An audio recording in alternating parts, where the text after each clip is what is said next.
বন্ধুরা এখানে দেখতে পাচ্ছেন গুগল ফটোসের কি নতুন একটি আপডেট নিয়ে আসলো। ব্যাকগ্রাউন্ডের যত মানুষ রয়েছে সবগুলো কিন্তু এক ক্লিকের মধ্যে রিমুভ হয়ে যাবে।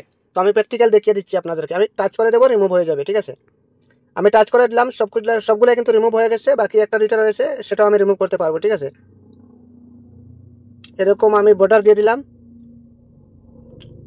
এটা কিন্তু রিমুভ হয়ে গেছে। এবার এটা আমি ব্যাকগ্রাউন্ড এটাও ব্যাকগ্রাউন্ডে ছিল, তাই আমি এটাও রিমুভ করে দিচ্ছি।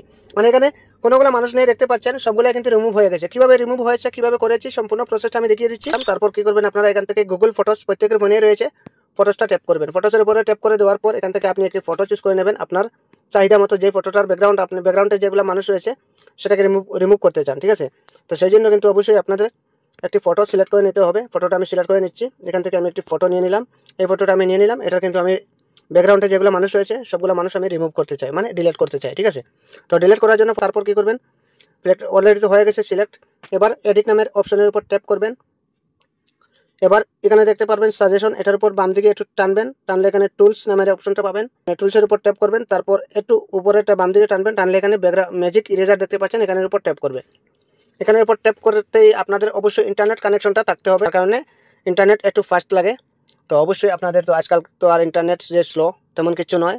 তো এখানে দেখতে পাচ্ছেন সবগুলো কিন্তু বর্ডার হয়ে গেছে, তার আমি যদি টাচ করি তাহলে রিমুভ হয়ে যাবে। তো এরকম বর্ডার হয়ে যাওয়ার পর আপনারা কী করবেন, ইরেজ অল এটার উপর ট্যাপ করে দেবেন। সবগুলো কিন্তু রিমুভ হয়ে গেছে, খালি দুইজন মানুষ রয়েছে, তাও আমি রিমুভ করে দেখিয়ে দিচ্ছি আপনাদেরকে। এরকম কী করবেন, টান দিয়ে বর্ডার করে নেবেন। ঠিক আছে, তো এটাও কিন্তু রিমুভ হতে যাচ্ছে, অলরেডি রিমুভ হয়ে গেছে। তো দেখতে পাচ্ছেন আগে কীরকম ছিল, এখন কীরকম হয়ে গেছে। তো এরকমই আপনারা চাইলে করে নিতে পারবেন। কোনো ধরনের থার্ড পার্টি কোনো অ্যাপ্লিকেশন লাগবে না, যে কোনো মানুষ আপনারা রিমুভ করতে পারবেন গুগল ফটোসের দ্বারা। তো এটা আবার গ্যালারিতে নেওয়ার জন্য কীভাবে করতে হবে প্রসেসটা আমি দেখিয়ে দিচ্ছি। ডান করে দেবেন, এখানে ডান আছে, ডানের উপর ট্যাপ করে দেওয়ার পরে কিন্তু এখানে দেখতে পারবেন সেভ কপি, এটার উপর ট্যাপ করবেন, গ্যালারিতে চলে যাবে। ঠিক আছে, এবার জানি না কেমন হয়েছে ভিডিওটা যদি দেখে আপনাদের উপকার হয়ে থাকে সেটা পেজটি ফলো দিয়ে চ্যানেলটাকে সাবস্ক্রাইব করে রাখবেন। এরকম প্রতিনিয়ত ভিডিও পেতে ভিডিওটি প্রত্যেকে শেয়ার করে দেবেন। ধন্যবাদ সবাইকে এতক্ষণ সাথে থাকার জন্য।